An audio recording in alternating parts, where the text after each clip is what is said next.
I'm going to start this video with a content warning. The subject of this video is a game about cancer in teens and young adults. It is an honest portrayal of the treatment of cancer and the often burdensome side effects that come with it. Its tone is clinical, yet playful, featuring a character who goes into patients' bodies to help fight disease, while not at all shying away from the medical realities.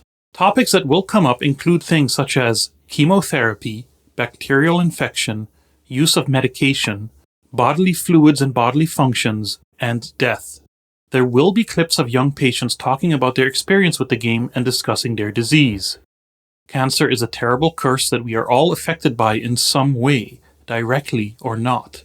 Its tendrils are far-reaching in both literal and emotional ways. Please keep these things in mind if you are sensitive to them. I tend to cover games which are not considered all that good and yet fascinate me anyway, which is why technically the series is called Garbage But Interesting. Although to be perfectly honest, at this point I kind of regret that name. Very few of these games have been truly garbage, and my primary criterion is not quality, but a very specific kind of undeserved obscurity. Either way, I always try to treat these games with a level of respect that reflects the amount of work that went into them, which is in all cases a lot, even for the worst of them.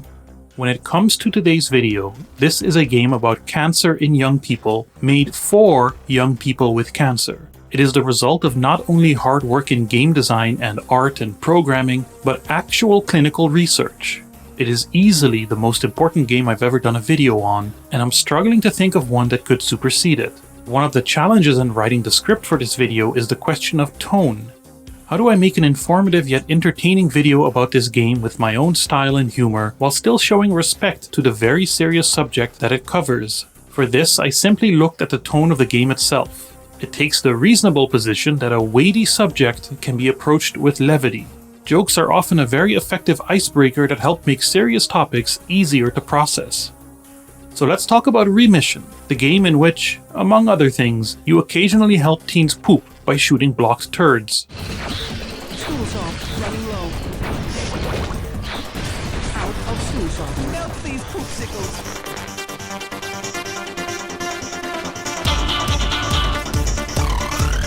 In recent years, some have blamed video games for a lot of bad things like inspiring violent behavior. But could a video game also get credit for doing something good, like helping young cancer patients survive? Beating cancer is hardly child's play, but a nonprofit group has turned to a video game in an effort to get young patients motivated and educated to fight the disease. Testing a new video game is a dream for most teenagers, but Ty Murray paid a big price. がん患者はゲームで遊びながら病気について学び、がん治療への理解を深めていく。It taught me more about my cancer, and it made me feel better that I was in control. We tested it much like you test a drug, so in a controlled randomized trial. What Remission did was not only help support their psychological well-being, but their medical treatment as well. Ty is doing much better, and starting May 1st, anyone with cancer who wants to play the game will get it free.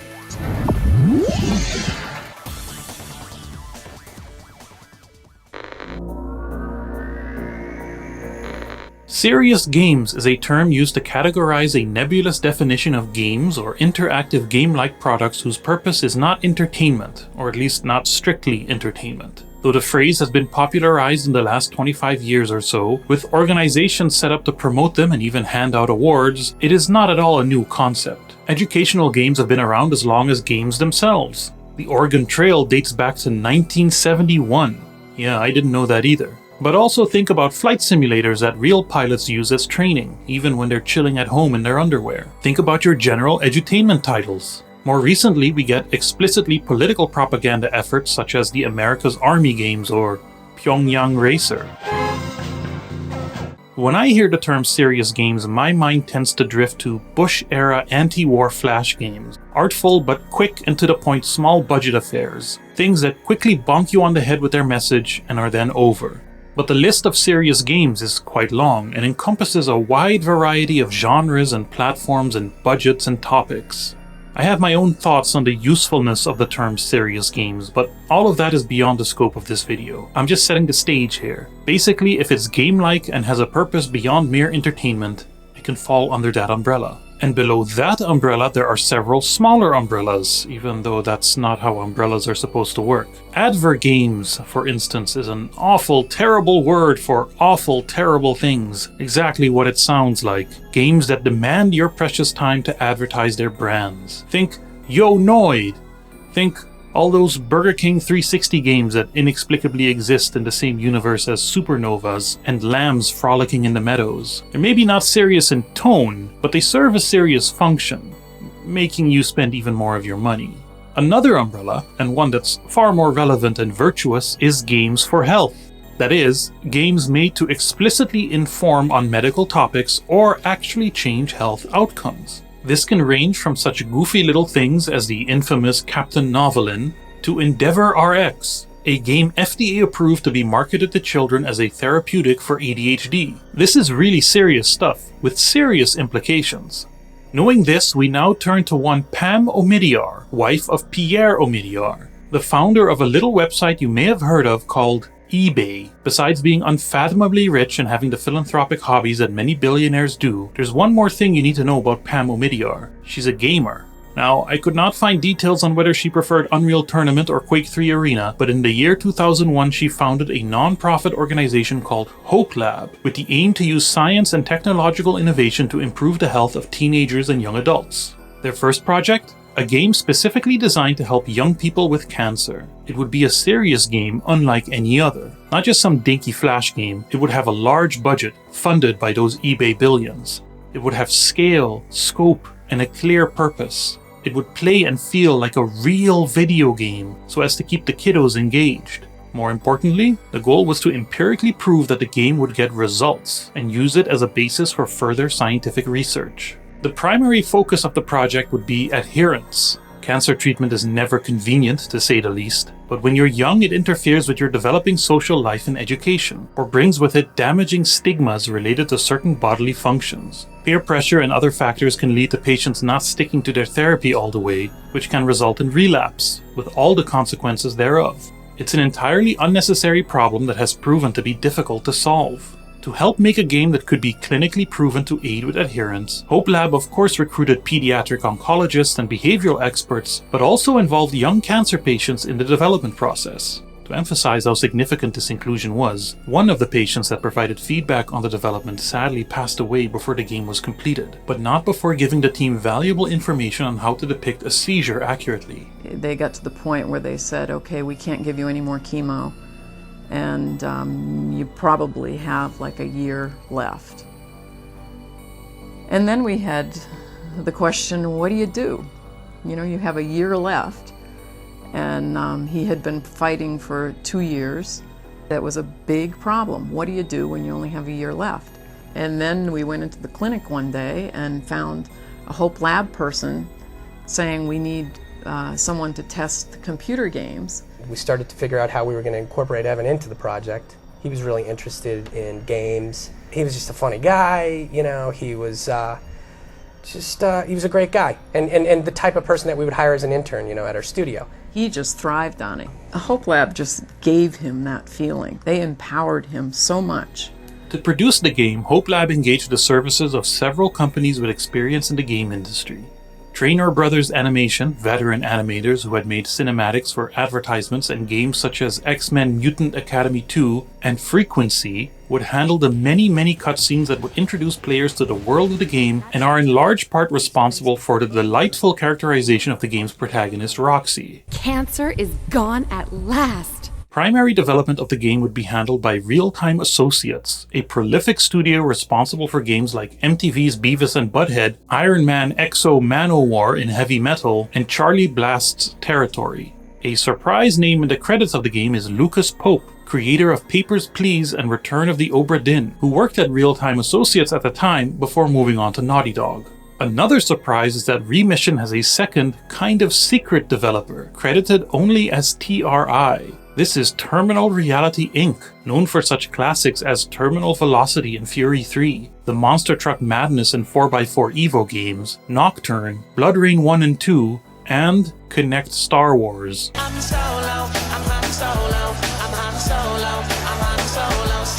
The game industry sure is a punishing place, huh?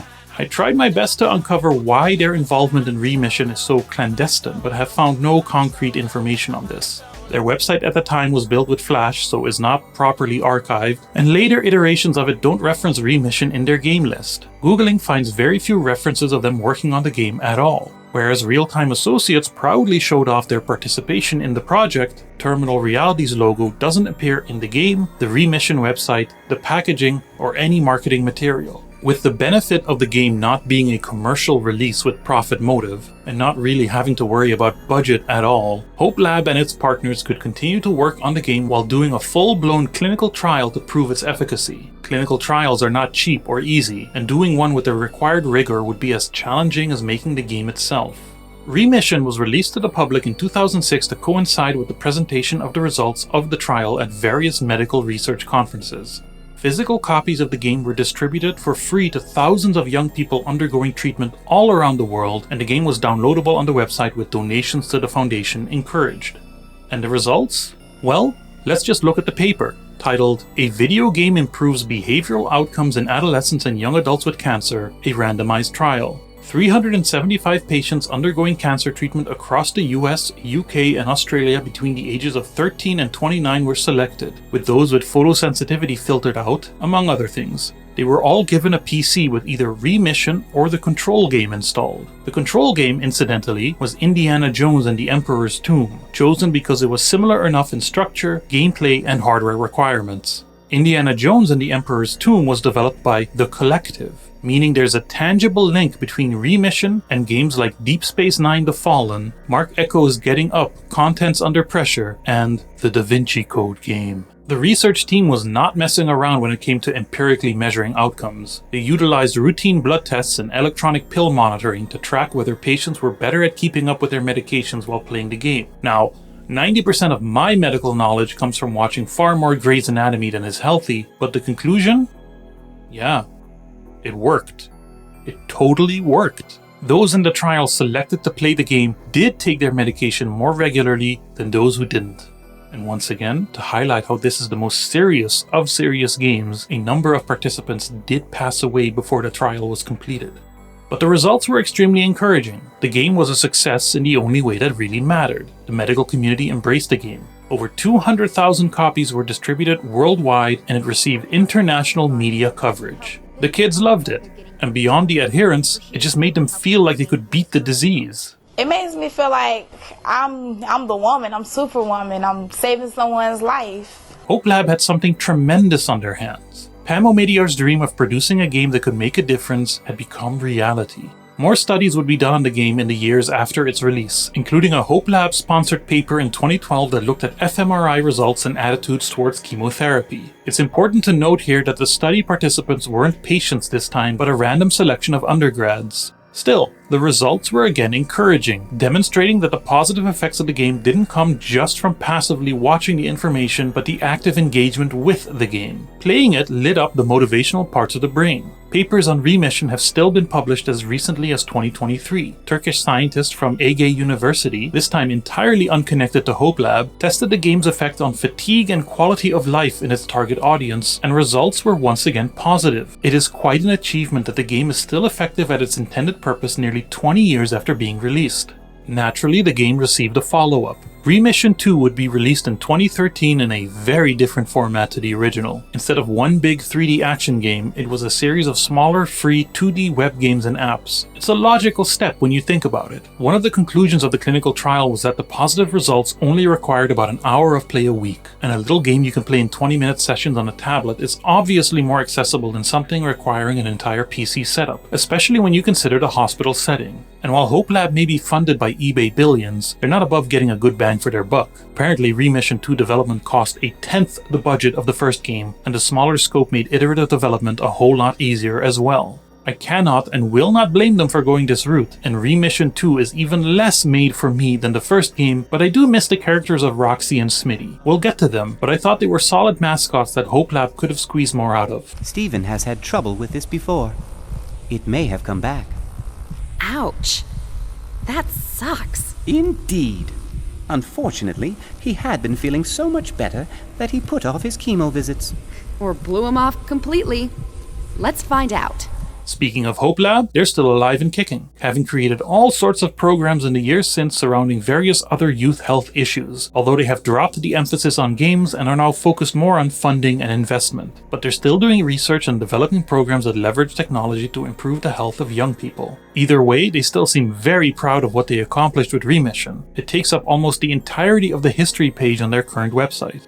Real-Time Associates caught the Serious Games bug, but went into a military direction with it, developing such things as Elect BiLAT, a role-playing game teaching officers deployed in Iraq how to accomplish their military objectives using research and negotiation, and other combat simulators for the American military. It didn't really work out for them, it seems. They last updated their website in 2014.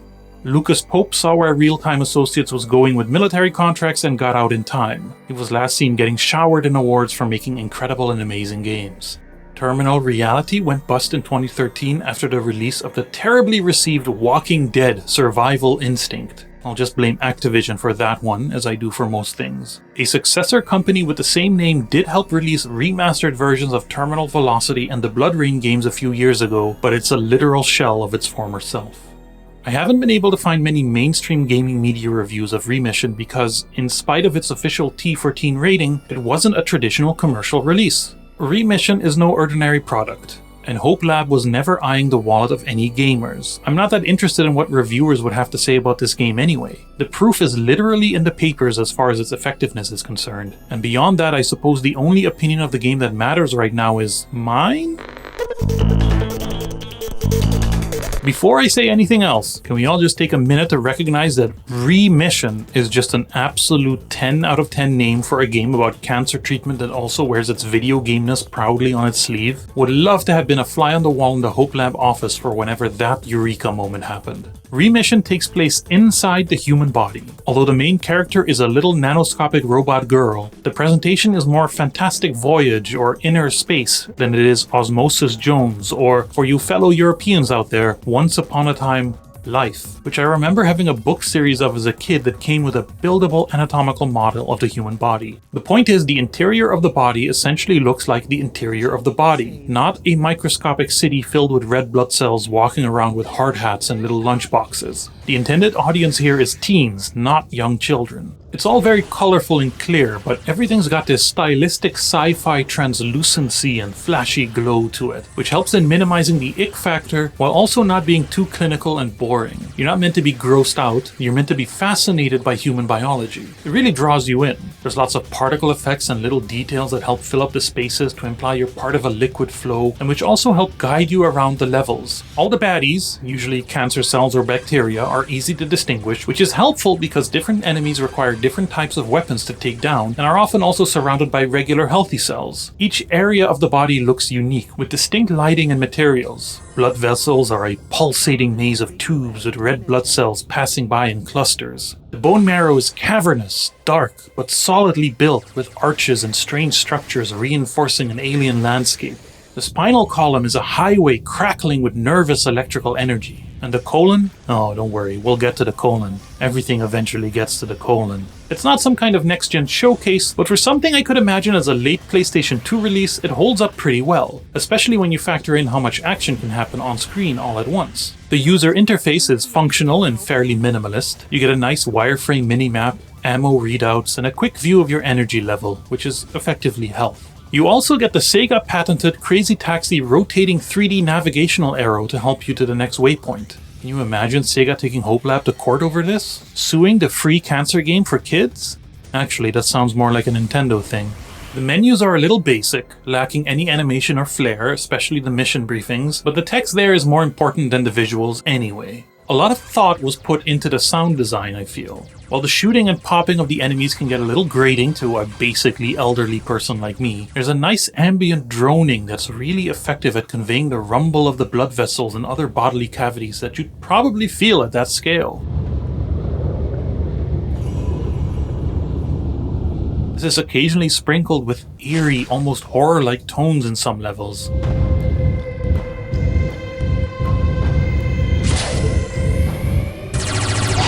And of course, when the action really kicks in, the game blasts some good old-fashioned butt rock.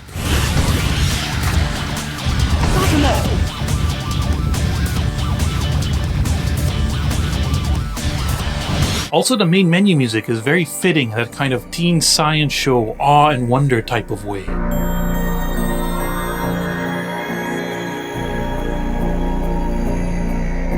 And then there's the voice acting, which is great actually. Cute, fun, with great writing and performances to match, even if there's maybe a bit too much of it. That's a nasty SOB. Well, I got a rocket with his name on it. What's called for here is a little more finesse. But it knows exactly when to be compassionate and soft, when to be clinical and tough, and when to be silly and goofy. And if we hadn't rained chemo down on their parade, those brain tumor cells might have spread down her whole spine. Ooh. I just don't like all of those impulses. It's amazing what stress will do. Shocking. Really? As for the story, well, in the tradition of the Russian formalists, there exists, among many dichotomies, a distinction between fabula, or the story, and sujet, or the plot. This is a valuable tool in helping us understand a narrative from two different perspectives. The fabula is the chronological sequence of events. Johnny went to the market and bought a bag of apples. Turns out the apples have worms in them. He goes back to the market and argues with the apple seller. Sujet, however, is how the plot plays out for us, the order in which the story is told. In the simplest of cases, we follow along with the characters in chronological order, and fabula and sujet are synchronized. There goes Johnny to the market. But as soon as you introduce literary devices such as flashbacks, unreliable narrators, messing with the timeline, the two start to diverge. And this divergence can lead to playful or challenging ways the reader, movie watcher, or game player experiences the story. We see Johnny arguing with a man. We see a close-up of worms crawling in a bag of apples. We see Johnny skipping towards the market. What does this have to do with Remission? Well, Remission doesn't have a real plot. Wait, or is that story? There is a sequence of events, but they're not really tied together in any meaningful way other than the player's linear experience of them. It's simply a series of disconnected missions, one per patient, that don't really escalate much or build up to anything when combined together. I do wonder what Vladimir Prop would think of video games and their naturally non-linear storytelling. Anyway, like actual Cancer, there's a beginning, but never a true end. There's a clear setup in the game's tutorial that includes our protagonist Roxy's birth,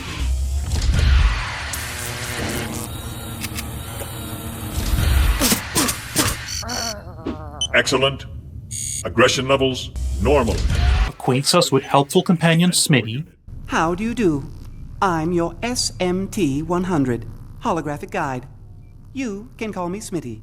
And every mission introduces new threats, new abilities, and more importantly, new things to learn about cancer and specifically cancer treatments and their side effects on the human body. With chemo killing good and bad cells alike, he should be a little more careful. His body just cannot fight illness like it normally can. Excuse me? That's why I'm here? But Roxy's mission is never unrealistically bold. She's not there to cure cancer, the disease. She's not even there to single-handedly heal the individual patients. Much like the game itself, she's an assistive tool deliberately designed to help the patient help themselves. In spite of the many, many unskippable FMVs the game has, we have to look to the manual for the details of this world. In the year 2024, hey, that's now. In the year 2024, nanotechnology has developed to a point where doctors can put little robots in your body to do stuff. The SMT-100 model was developed in cancer patients in 2025 to moderate success. The year is now 2027, and the new prototype RX-5E nanobot is about to be launched. It's the characters that are really the star of the show here, so let's introduce them properly. The RX-5E, known as Roxy, is our protagonist. Standing at a towering 510 nanometers tall, she has one job and one job only. That should do it. Roxy's design as a young person obviously mirrors the player/patient, but so does her personality. She's tough, energetic, badass, trash-talking, and eager to help, but naive about cancer and with still much to learn. As the player learns along with her, she's equipped with a multi-purpose arm blaster that would make Mega Man blush, and occasionally has a bit of a potty mouth, which only makes her more relatable. You bastards. So, that would be a large piece Surely it is. A pleasant ride through the bloodstream. My assembler. And don't forget, I'm the brains of this outfit. You're right. We got Smit for brains. Oh, for crying out, you Oops. Sorry, Ian. See what you made me do, Smitty?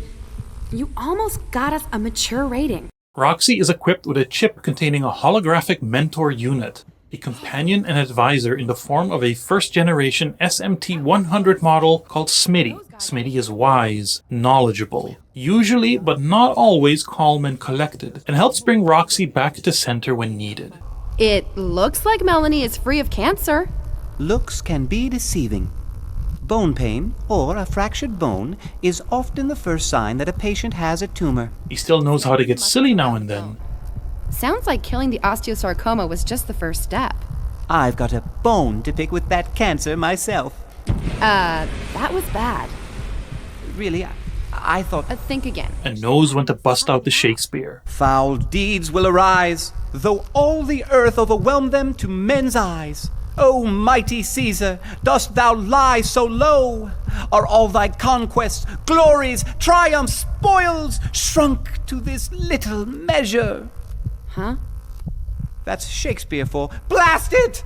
Now you're talking my language. Dr. West is the designer of the nanobots and your mission giver. She's not voiced and not present other than as this single render, but you'll be reading her briefings at the start of every mission. Though there's not much else to her character, these briefings are still written with a charming sense of compassion. And then there are the patients. These are all presented as case studies with a quick medical history. They're all individually named and have a little picture in the bio to make them more relatable, but you don't really get to know them personally. They're surprisingly diverse in age and race. That's right, capital G gamers. This game is woke.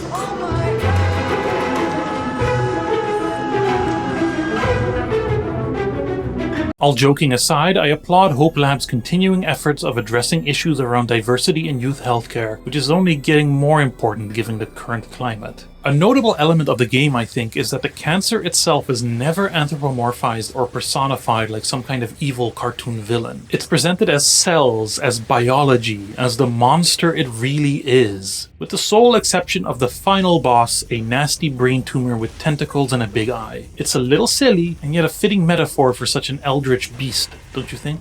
All in all, the game proudly shows off its production values, but also the care with which it was designed, depicting the entire thing in a playful yet honest way, in terms of the science, in terms of what the patients suffer through, and in terms of how they might feel while undergoing treatment. That's what I like to see. Smooth running marrow churning out lots of healthy cells. We almost lost this one, Roxy. Nothing doing. The leukemia is dead and gone. No, Roxy. It's not gone for sure. You saw how they hid and came back. Right. They do have a way of slipping away and spreading elsewhere. We'll be here again for more rounds of chemo, just to be sure. Feeling okay doesn't mean you are okay. It can be years before one can be considered cured and come off treatment. Maybe next time, Katie will actually take her chemo without us having to remind her.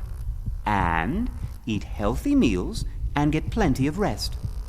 You know, that sounds like a great idea. What are you doing? Getting some rest. Wake me up before I get to the heart. Honestly.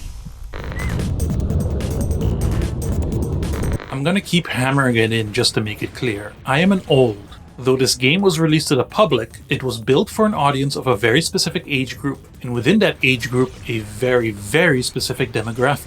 I am not the target demographic for this game, and I hope with all my heart that you or any of your loved ones aren't either. That being said, it is perfectly playable just as a regular video game. That's one of the things that's so special about it, I feel. Remission is in essence a linear third-person shooter, or technically a flight combat game, because Roxy has a jetpack and never touches the ground, the floor, whatever the bottom of a blood vessel would be called. In every level, you're essentially flying around a particular area of the patient's body, blasting away at baddies and doing other helpful things. Roxy controls well enough, pretty standard jetpack gameplay, allowing you to fly around the 3D space with ease, although a weird rotation around the pivot point of the camera happens when you raise or lower elevation, which can get a bit disorientating, but it's entirely optional. To fight her battles, Roxy is equipped with an arsenal of weapons. These aren't collected or always available or anything, because they're dependent on level and enemy type. You're not going to use your chemo blaster, yes, that is what it's called, on bacteria, and you're not going to use your antibiotic shotgun on cancer cells. These are your two basic weapons for the vast majority of enemies. They can both be temporarily upgraded with rockets, which are really useful for clusters of cells thanks to the area of effective explosion, but have limited shots. You can also get a rapid-fire upgrade for your blaster that chews through cancer cells as fast as it chews through ammunition. But specialized enemies require specialized weapons. Use the radiation gun in conjunction with a doctor-aimed radiation beam to blast cancer cells to smithereens. Paint microbes with a Bacto marker so white blood cells know who to attack. Drag chemo packs to special nodes without getting hit and set off what is essentially a chemo nuke.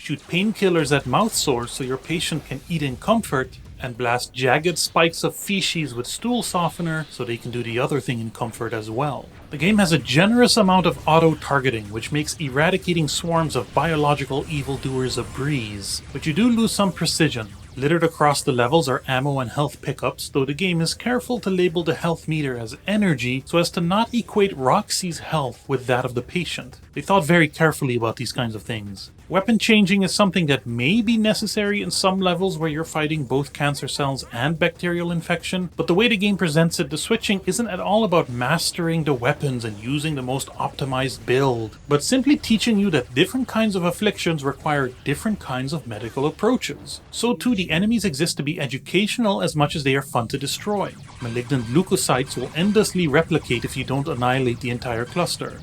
Bacteria drive up the patient's body temperature and will swarm you, requiring a little spin move to dislodge them. More powerful enemies have more complex attack patterns, like throwing other damaging cells at you. Brain cancer cells will attach themselves to the walls of the spinal column.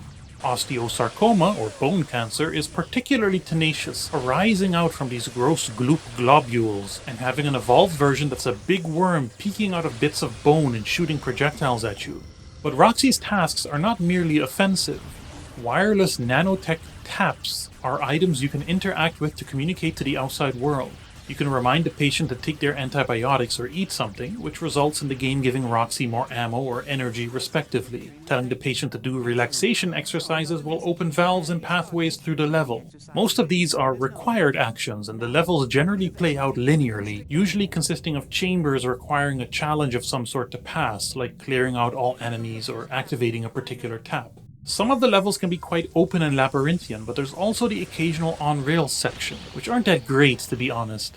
They are only mouse controlled and kind of mess with the otherwise fine pacing of the rest of the game. It's the level navigation that really makes the game work, I think.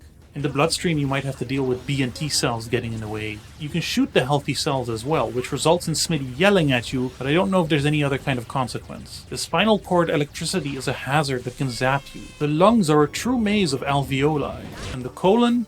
Well... Up ahead! The source of the fever. Bacteria are entering the bloodstream through that tear in the colon. Shoot the jag! But the on-rail sections just turn you into a cursor, mindlessly blasting whatever's on screen, and take away much of what makes the game feel good. There's a few more variations on the gameplay dotted around here and there. At one point there's a pretty exciting chase of a particularly large microbe through the body, and there's no way around it. One level has Roxy surfing a wave of vomit while delivering painkillers to mouth sores and avoiding sticky mucus. It should be clear by now that the game doesn't pull any punches, and this and the colon levels are fantastic examples of how the game addresses the stigma young people suffer around the awkward parts of their biology. Ooh, I think this smell is going to stay with me for weeks. Dang, they got it in my gun. And what the heck is that noise? That stool softener kicked in really fast. What are you saying? Tell her to stop. Can't we find a tap and tell her to stop it? Oh, I think it's too late for that now. This thing's going to blow! And there she blows! We gotta get out of here! Where's the nearest exit? At last! Roxy, no! Wrong exit!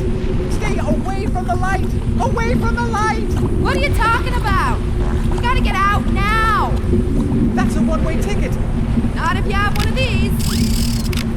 We're history! The end is here! Crap! That's one for the the archives. I thought we were goners. I would have thrown in the towel. I know, but you should have a little more faith in me. You know what I think of quitters? Missions can get complex and hectic, and there will be occasional retries, but it's still designed to be played with ease. I mentioned the auto-aiming, but there's also generous checkpointing, and, in a real win for accessibility, cheats are available at all times through the pause menu. You get invulnerability and unlimited ammo, and a map reveal for the levels that call for it, alleviating a lot of potential frustration. Not quite sure why the animation zooming into Smitty's eye has to be so long and elaborate, but the cheats are a nice and simple way to help you through some of the tougher sections of the game, or to make it a little easier on the patient when your mind and body are exhausted from the side effects of the therapies that are meant to vanquish this terrible beast that is trying to destroy you from within. So the general flow of the game is this. You read the patient's case, get the mission objectives from Dr. West, watch a cute cutscene with Roxy and Smitty that gives you the proper context and usually also sets the tone. The lungs are amazing. Sure are. Ryan's temperature is a little high. We need to find the source of the fever. Infection again? Perhaps.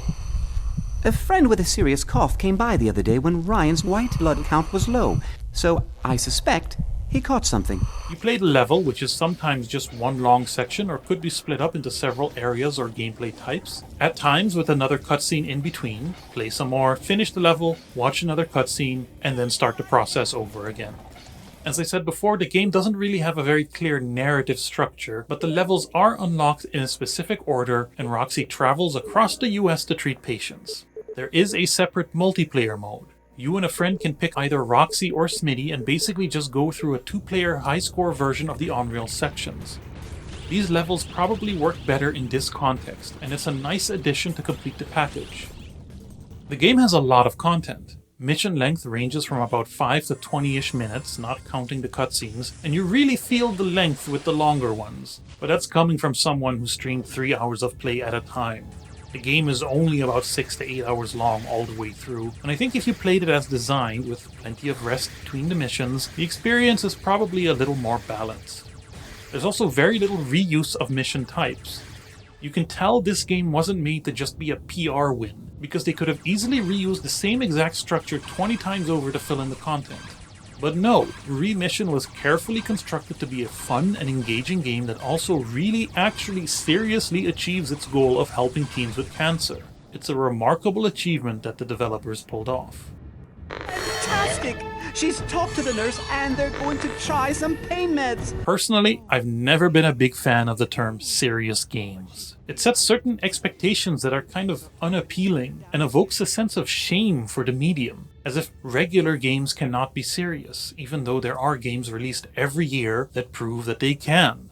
I suppose I'd rather call them games with purpose. They can be commercial releases, sure, but I think having a deeper message than have fun is enough to potentially call a game serious. And if you Google the term serious games now, you'll find it has essentially been co-opted by marketing people and other corporate ghouls, so it's a bit of a lost cause anyway. And Remission is not really a serious game. It is lighthearted, fun, and celebrates its video gameness, its video gameosity, while still being remarkably educational and taking its target audience seriously without pandering to them. And it is preposterously purposeful, being a tool that improves cancer treatment outcomes first and a game second, without a modicum of shame for being either. The market is full of games that claim to have some benefit for children and young people, either educationally or as brain training, without a shred of empirical evidence. I could criticize Hope Lab, the Omidyar network, the greater world of billionaire-backed reputation laundering through philanthropy and impact investing, all I want. And I will certainly continue to do so, especially when it comes to the barbaric practice of for-profit healthcare systems. But I'd have a hard time saying they went the wrong way with this one. They even had the humility to consider that maybe the idea wouldn't work. I was very concerned that if the scientific studies were done correctly, that it might not give us the results we were hoping to see. But work it did. It was, in all ways that matter, a spectacular success. So why didn't they make more like this? Well, budget and accessibility are obvious reasons. I understand why Hope Lab went in the direction they did with Remission 2. The original study results show that there was no direct correlation between length of play and magnitude of the results. That is to say, more than 1 hour of play a week did not result in measurable improvements in adherence. I still feel that Roxy and Smitty should have returned. Their interplay is great, and even though the amount of CG cutscenes in the game might be a little excessive, I honestly wouldn't mind more of it. These two could easily carry an entire educational animated series on their own. I say, we hit him hard and fast with radiation.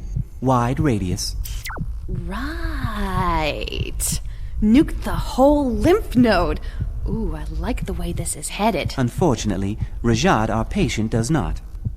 With this being his first radiation treatment, it's no wonder he's suffering some anxiety. Here's a little personal aside from your friendly neighborhood alien Bob. I have a master's degree in literature. You might have guessed this from my excessive and entirely unnecessary callback to Russian formalism earlier in the video. I haven't really used it much in my life, but even back then when I was doing the degree, I was eager to apply whatever I learned to video games in some way. I wrote my thesis on the narrative in Deus Ex Human Revolution. I credit the things I learned during that time, so long ago, with giving me the skills required to research and write these lengthy scripts. I've also always had an interest in academic approaches to games analysis. That being said, I've been out of the game way too long to do a proper examination of a game like Remission from a humanities perspective, and I am certainly not at all qualified to analyze it from a clinical perspective. I might read these medical papers and understand some of the words, and nod my head and go, yes, indeed, but my understanding only goes so far. Making games is difficult. Making games that are meant to improve clinical outcomes is extraordinarily difficult. It's very well possible that the research methods were flawed in some way, that there's a bias connected to Hope Lab itself running the study, that results were misinterpreted maybe, or don't hold up under deeper scrutiny.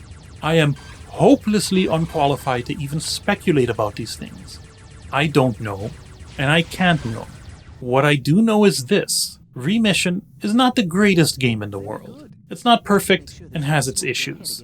But from all the available information I could gather, it does seem to be the goodest game in the world. You know what I mean? It was made with pure intentions and actually delivered on those. It's an astonishing accomplishment when all is said and done. It's not just a bland educational product. It's not a ready-made game template with some cancer treatment jargon slapped onto the side. It's not merely educational, but persuasive. It doesn't just teach the player information, but causes behavioral change for better health outcomes which last long after they are done playing. It empowers young people when they need to feel most empowered. And with all of that, it's still a genuinely fun game that remains informative even to those who have been lucky enough in life to not have been personally affected by cancer. So how can you play Remission right now? Well, the original website download is long gone, but the ISO has helpfully been uploaded to archive.org by Absolute Champions. Physical copies can be found across the internet, usually in a 3 CD-ROM release. I've seen covers of a DVD version but have not spotted them anywhere online. I'd like to take some time to thank the Emotion Engine on Blue Sky for helping me secure my copy. It is a treasured and meaningful addition to my collection. I particularly like that it came with this set of cards with links to the website that patients could give out to their friends. To record the footage, I played the game in a Windows XP virtual machine because it just Windows easier, but in what almost feels like some kind of victory lap, the game runs just fine on Windows 11, although the resolution options are a bit limited. Wow, it's dividing out of control. Yes, researchers have said that the sonic hedgehog signal is involved. Sonic hedgehog? Ain't that the... No, it's a gene. In spite of the hard work being done by scientists every single day and the monumental amounts of funds being poured into research, cancer is still an unfortunate everyday reality for too many people. Cancer treatment has evolved quite a bit since Remission was released nearly 20 years ago, but even as a purely educational experience, it taught me a ton, especially from the patient's perspective. I think this game still has a lot to offer, and of all the games that don't deserve to just be another forgotten upload on the Internet Archive, this one is at the top. It would require some hard work updating both medically and technically, but I really think this game should be given another shot. Maybe even as a commercial product, a full-on console release, the proceeds of which could go directly back into research. Perhaps it's time for a Remission remaster.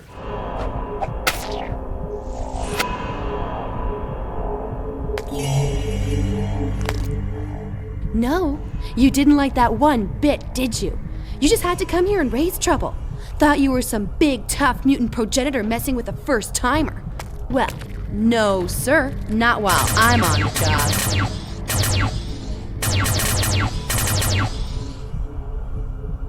Late model nanobots take their work quite seriously.